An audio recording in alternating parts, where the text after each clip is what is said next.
It is exactly 45 minutes past the hour. We thank you for staying with TV47. Time now for the People's Court right here on the Daily Report with me, George Maringa. Tonight we ask you, is gender the target? That is at the wake, or rather at the backdrop of the recent cases of femicide in the country. 2 cases so far happening in a span of 7-8 days over the last 2 weekends. And we are asking you tonight, is gender the target? On social media, X, formerly Twitter, at TV47 News, at Miakane, at Linda_Alela, or at George Maringa_. Use the hashtag Daily Report, hashtag People's Court. SMS line 22047 is also open. Start with your name, where you're watching us from, as well as your question, feedback, or thoughts regarding the interview. We have a panel tonight, a rich panel. On my end, I do have 2 learned friends, 2 lawyers who have a bias, especially on these issues. On my immediate left is Pauline Moneki. She's an advocate of the High Court of Kenya. Thank you, Pauline, for joining us. Thank you. Also, on the far left is Timothy Thondu, also an advocate of the High Court of Kenya. Thank you, ladies and gentlemen, for joining us. Welcome. I want to begin with when you saw the news of what happened in South B and then now Sambu, from a human perspective and then a legal perspective, what came through your mind? First and foremost, from a human perspective, it's really sad. You know, it's really sad that such cases of femicide, murder, homicide, and gender-based violence are really on the rise. So it's quite saddening to see that a life is just cut short all of a sudden. From the human perspective, mine is to make a call to each and every lady out there, and not just the ladies, even the men, the boys and the girls. If you're to go out on a date and you don't know that person very well, please don't go into somewhere private with them. Meet in the public space. Let somebody close to you, 1 or 2 or 3 persons. Let them know where you are going, who you are going to meet, the contact of that person, and even send a pin location. And in case you see any red flag, just run for your life. You know, there are situations that come and you just say, I'm running for my life. As a lawyer, such cases are really on the rise. Okay. And when we talk about murder, there are 2 things involved. Number 1 is what we call the mens rea, which is the intention to actually kill someone. Number 2 is what we call the actus reus, which is the actual now action of doing something. So when this person is calling you in or luring you into an Airbnb or a private space, what is the intention of this person?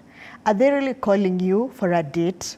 Or by the time they are luring you in, they have already made up their mind that they are actually going to, you know, to kill you, you know? So those are the things that come in mind. Is it murder? Is it manslaughter? Okay. Is it that in the beginning when this man is calling you for this date, had they planned to kill you?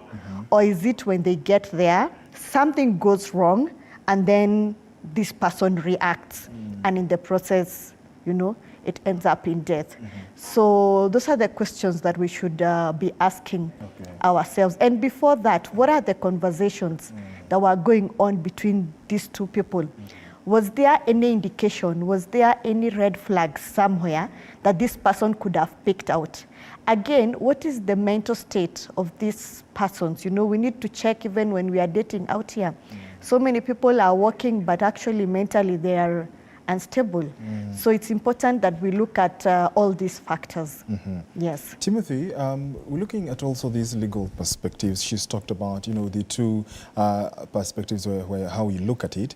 But when you even look at the bigger picture of the loopholes that exist in this situation. Now, yesterday we saw the Ministry of Interior release guidelines, but before then, even before these guidelines was issued, there seemed to be very many loopholes. Had these guidelines been issued, perhaps we may have averted these situations. But what are some of the loopholes that exist, especially in law, that then would exacerbate or enable us of, you know, such cases that happen? Great. Thank you very much, George, for that line of questioning. And first, allow me to begin by issuing my very sincere condolences to the family of the 2 girls. what we're having here is a true conversation. And over the last week or so, when we have been having these issues, before I answer your question, is the conversation has been totally the wrong conversation. Okay. People have delved into the question of Airbnbs and regulations of Airbnbs, yet the real problem that we're having in this country as at now is the issue of femicide, and you put it as clear as that. It's a targeted killing of women. And we are only 15 days into the year, and you already have just about 3 or 4 killings. And mark you, those are killings that have just been reported. I can tell you for a fact that the number of unreported cases of femicide in this country are many. And it's a problem that we have to first call it out as it is, that it's femicide, it's a targeted killing of women, and we must be able to speak to the monster as it is. So on to your question, interestingly, when you look at the legal framework on this country, generally Kenya has almost the best legal system in terms of the legal framework for what would be in terms of preventing crime generally. When I talk about, we're looking at the Victim Protection Act, we're looking at the Domestic Violence Act, the Prevention Against Domestic Violence Act, we have the Sexual Offences Act. We have a robust legal framework that ideally would be the cushion around some of these issues. But the problem becomes implementation. Number one, when you talk about underreporting or non-reporting, that becomes a very big problem because the number of cases that are understated are more than the ones that come out in the limelight. And we as a Kenyan society, as we have been able to look at ourselves, we have what we call, unfortunately, I call knee-jerk reactions. So what we're having right now is a conversation around these issues. But what you would actually be shocked to understand is research has shown almost 119 women were killed last year, and those are the reported cases. So when you look at that number, and when you look at the conversations that we're having right now, it begs for the question that what sustainability options do we have for us to keep sustaining this conversation? And it boils down to the issue of, one, calling out the monster it is, and then looking at what laws do we have and how can we be able to implement them. So when you look at the loopholes, I agree. In my view, I don't believe there are exist any loopholes in terms of the law as it is. The law has provided what is required. It might not be adequate, but it is sufficient for us to be able to tackle this issue. It's just an issue of implementation. Yes. Thank you, Timothy. Pauline, you mentioned, many people need to be careful, but before even, God forbid, anything happens, what are some of you mentioned about even dropping a pin, but let's assume, you and I have been acquainted for a while.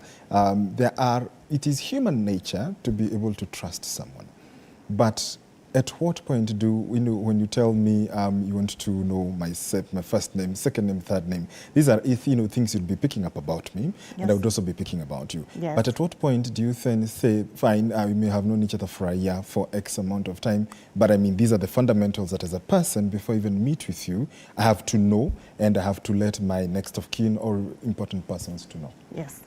So when it comes to that, just as like my learned friend has said, we are finding that it's not just like, let's say, the killings are not just happening in their Airbnbs. They are happening even out here. The killings also happening even in the household setup. Let me first of all go to the household setup where even now people are even married. You find that, you see the way somebody talks. Like, the way you're just talking with someone and then someone tells you, one day, I will take this panga and I'm going to take action with you. I'll say, one day, I'm going to kill you. Those subtle comments, and then you ignore them. This person is just not speaking from nowhere. Actually, one day they will reach their breaking point and they will actually carry out their threats. So along the lines, there are usually those threats that are thrown in here and there. There's usually a red flag somewhere. Like especially with the domestic abuse and violence, the day a person hits you once, be sure that person will hit you the second, the third, and the fourth time. Even if they apologize, they'll still get back to it.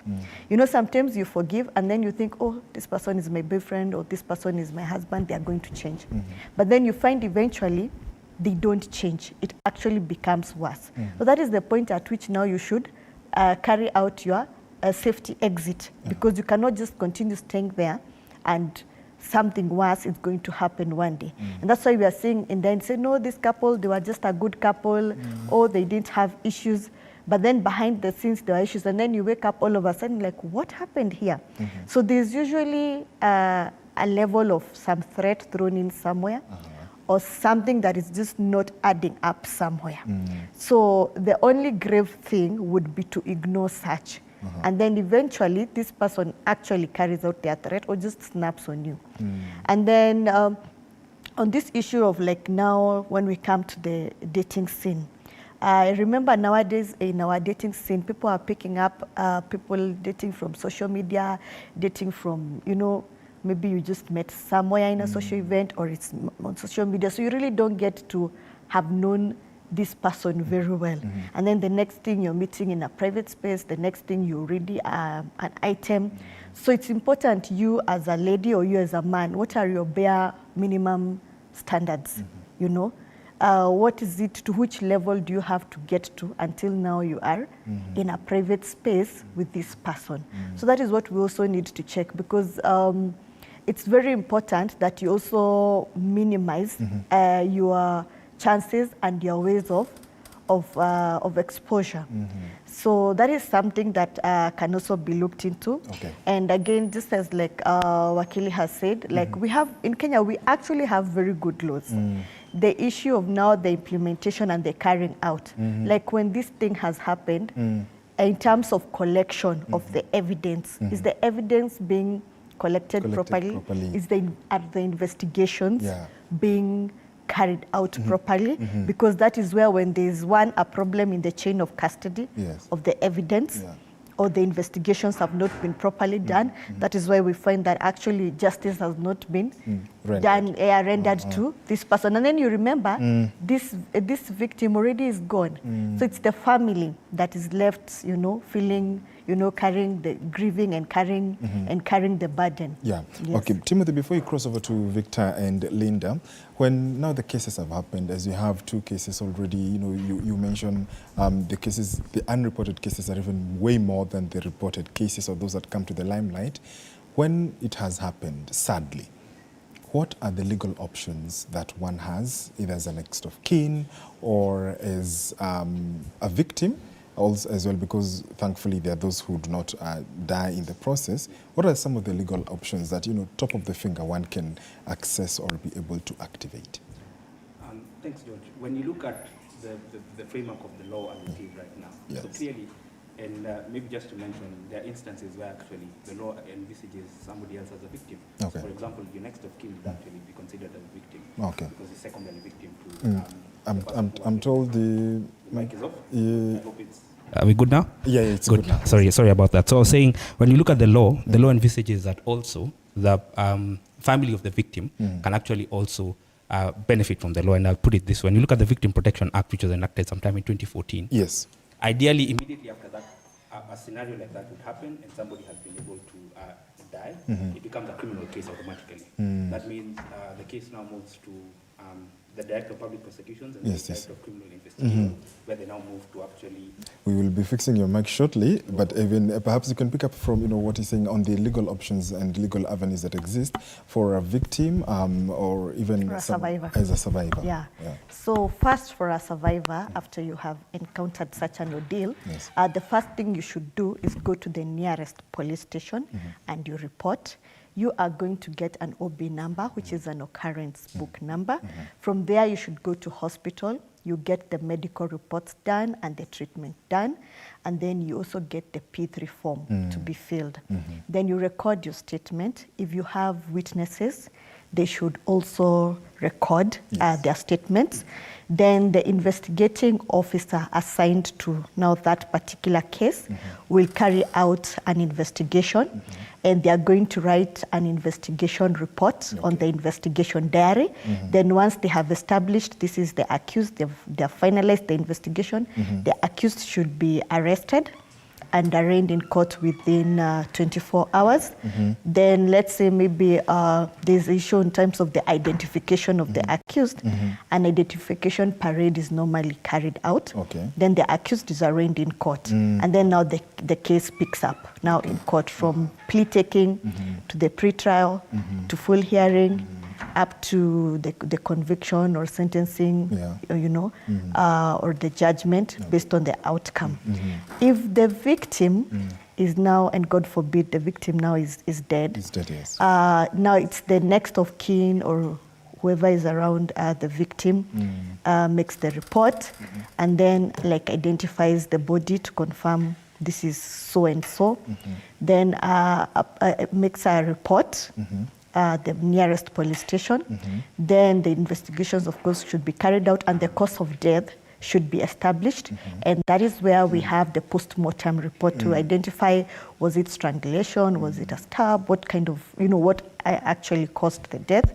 Then now that's when the investigations are carried out, either based if it was reported to the police or it's a DCI case, they are carried out. And then once they have identified the perpetrator now is arrested. Absolutely. Yes. Very good steps that we've taken us through. On my end, I do have two learned friends. That is Pauline Mwaneki, Advocate of the High Court of Kenya, as well as Timothy Thondu. We shall be getting to Timothy to also analyze in cases where someone cannot be identified, or rather in this case of Roysambu, for instance, the head was missing, how then such investigations can be expedited, and then also the legal avenues for the families, the relatives, the next of kin. You're watching the People's Court right here on TV 47. We are due for a short break. When we come back, we shall be heading over to the other side with Linda Alela and Victor Muyakane. Do stay with us.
Welcome back. If you're joining us tonight, we are on the People's Court and we're looking at one of the most concerning of the recent news hitting the headlines across the country. And with me to try and offer a different perspective, a different understanding of what's happening is, of course, our psychologist, Grace.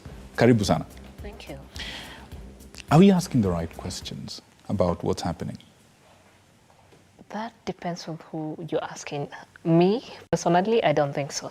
I think we're looking at the issue at the surface area as at the end product. So when you say, is it a gender issue, by this, which gender are you referring to?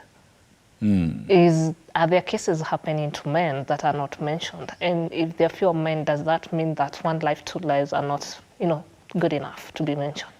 Right. So I don't think we're asking the right question. Tell me something. There's a lot of panic across the country. There's a lot of concern. There's lobby groups forming around the issue.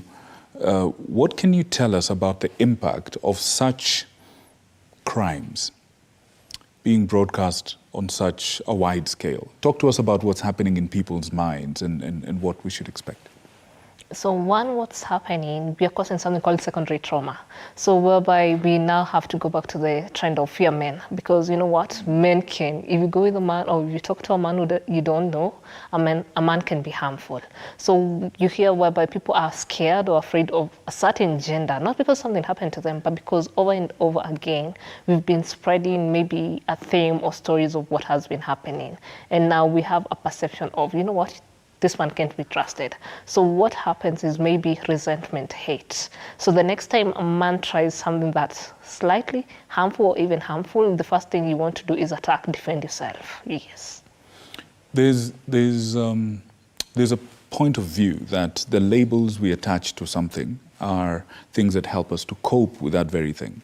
We're using labels like femicide. We're using labels like girls matter. We're using labels like fear men, like what you're saying, avoid Airbnbs and so on. Can you help us understand a little bit more? You touched on it when you're talking about secondary trauma, but could you help us understand what is the hidden impact of some of these labels that we're using? First of all, I think, yes, it could be femicide, because yes, it's happening. We can see it's happening in the body, it's being collected. But I think we're missing the point of asking, how did we get there? How did it start? What's the long-term impact? So yes, you said, and again, as the learned panel say, these things have been happening, and these things, they're red flags that you can see that red flags from a point. And most of the time, by the time things happen that somebody has hit you, somebody has slapped you, somebody killed somebody, it's a form of abuse. So it's a build-up. So how did we even get to the point of, just saying today it was emotional abuse, I'm not going to look at it. It was verbal abuse, I'm not going to look at it until this person gets there. Because hardly does somebody just wake up and decide, you know what? I'm going to shoot somebody, I'm going to kill somebody. It's a build-up process. And when did people think it's okay to abuse other people? So one, are we building up a generation that think it's okay? Or at what point did we think that it's okay for somebody to abuse me in any way until they shoot me, kill me? That's when we can start screaming out there. It's okay for somebody to maybe emotionally isolate me or financially abuse me, but unless they hit me up or something happens to me physically, that's the only time that we can, go out there on the streets. Are we able to even educate people?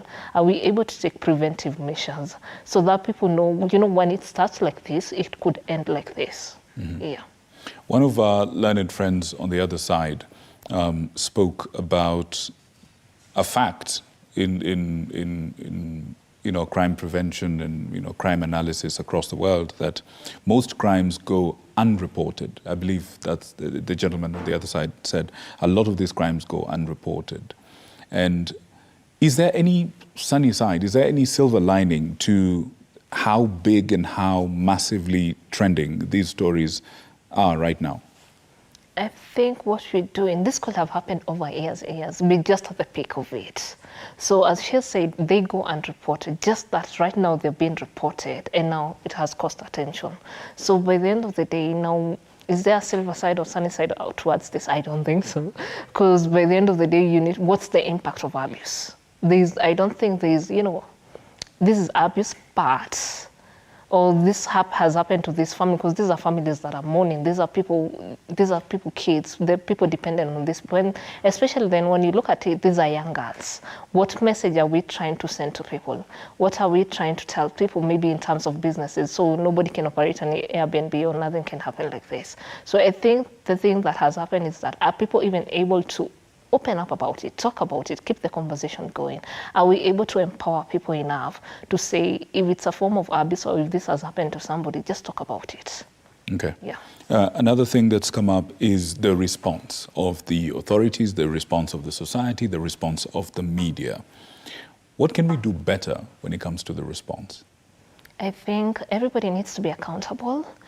We need to respect the victims. I think that's a gap in the media and everybody, because you find that, I think as people, it's human nature, we feel that it's our right to go post pictures, talk about somebody's stories, not forgetting then again, somebody is mourning. It could be somebody's brother, it could be somebody's sister. Maybe not everybody has even gotten that news. It could be somebody's friend, partner, spouse, or whatever.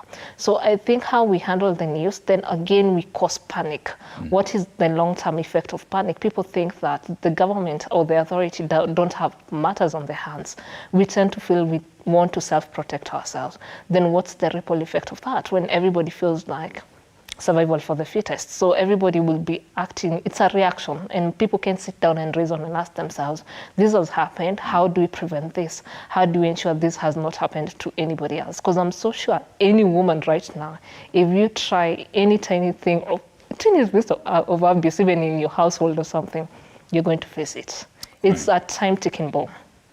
Somebody was talking about the difference between a reaction and a response. Perhaps we can go into that. But before we shift to Linda, this is a sensitive question. As a psychologist, can you break down what is the mind of an abuser of this kind? What goes on? What's a profile of such a person? And on the flip side, talk to us about the victims, because beyond what has happened to them, hardly anything is said about them. And online and everywhere, there's all sorts of conjecture that are coming up about this. Talk to us about the psychology of a victim and the psychology of an abuser in this case. Okay, so when we say the psychology of the victim, most of the time we can't tell that, unless now they are survivor victims, whereby they didn't end up maybe on the femicide or something. But now when you talk about the abuser, by now, by the time you're starting to say somebody is an abuser, we've said maybe it's a trend or something that happened. Because one thing I think we're also not trying to understand, what's the storyline? What happened before this person decided to? And it's unfair that society doesn't look at men. Was it even an act of self-defense? Not to try and justify anything that's happening, but are we able to understand how did this person get there?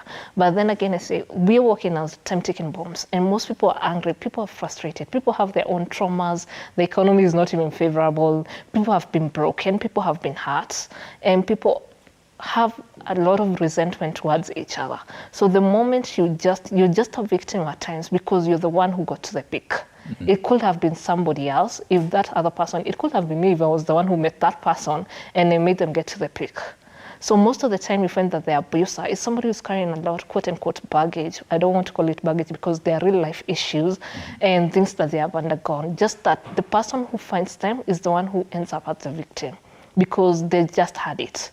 And there are people who don't know how to solve their issues. They don't know how to unpack. So when it gets there, then it becomes an issue because they have not had the benefit of unpacking. When it comes to victims, again, a victim, are you a one-time victim? Is it something that you've been undergoing? Because at times we say there is a cycle. You find that most people in abusive relationship have a cycle.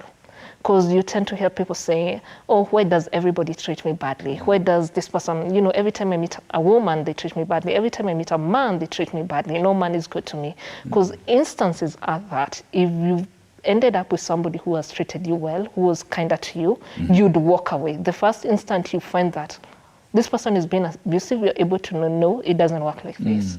But at times you find the victim also has a history of unpacked things. So it's a cycle on both ends. This person could be emotionally abused, mentally abused, verbally abused, just that. At times they stick around and say, you know what, they're not hitting me. Let me just stick around. This one is better because I've been through worse. Wow. So I want to put something to you. Okay. And I want you to talk to Kenyans. I believe that's your camera right behind me. Everyone's carrying something. Everyone's going through something. What can you tell us as we begin a year? What can you tell us? What kind of toolbox can you give us to help us perhaps deal with each other better and maybe deal with ourselves better in a healthier way? There's your camera. Speak to the Kenyans. So I'd say most of the time, the thing about mental health or the baggage that we deal with is that it's not your fault. And it's somebody led you there, and it's nobody else's fault. But the responsibility is on you. So working on yourself is on you. Whatever might have or could have, even whatever will happen, most of the time it's not your fault, but the responsibility of sitting down, unpacking, and I don't think any Kenyan is actually okay at this point. So everybody needs to talk. Somebody unpack, go for therapy, which should be normalized as a normal thing. We learn to unpack, learn to say we are not okay, learn to say whatever I've been through is not normal, and it has turned me into this person. How do I unpack? How do I seek help? How do I learn not to project to the wrong people? I think the thing should be, the theme of the year is unpacking. Go for therapy, yeah. Wow. Wow, I couldn't have said it better myself. We're all going through something. The theme of the year is unpacking. Now, good people, if you're a fan of this show, you know that right about this time is when we're just getting into the thick of things. We're just getting into our rhythm, unpacking, so to speak, the topic of the day and getting into the nitty-gritties. But I'm afraid we've had a bit of a crisis, and I'm instructed by our leadership and our technical leadership for that matter, that we are about to end this program. We certainly hope that in the short time that we've been on air, you have learned something, unpacking, for example, and calling it by its rightful name, as our learned friends have said. I'd like to hand over to my other colleagues for final remarks.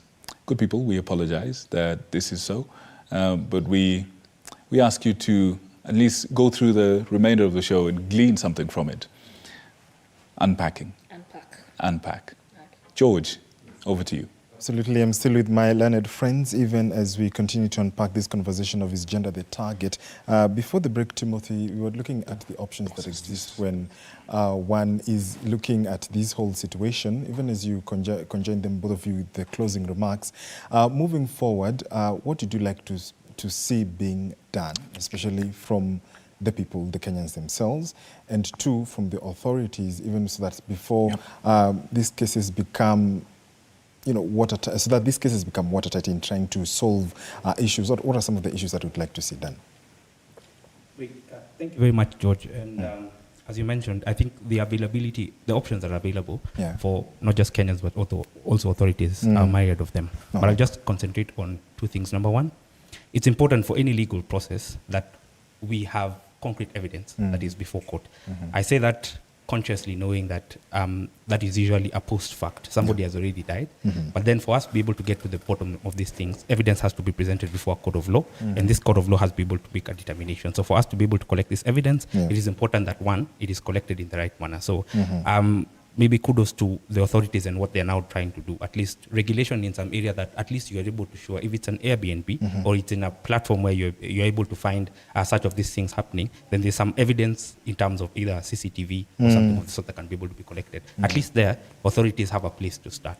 But in conclusion, let me say this, George, in South Africa has had the same problem that we've had over and over again. It actually got to a point that the president himself had to call for a national crisis. Femicide became a national crisis. And he went before national television and told people, we have a national crisis and we must deal with it. If we don't deal with it, many of our women are going to die. I think we have gotten to the place where Kenya needs to call it as it is. It's a national crisis. We must deal with it as it is and help each and every process for it to be able to stop. And we have a part to play, we as a citizenry, but also the authorities. Thank you very much. Thank you so much, Timothy. Pauline, your closing remarks, even as you look at the efficacy of this installation of CCTV and to be able to monitor that, how far will it go into even looking at the ethos and morals of people?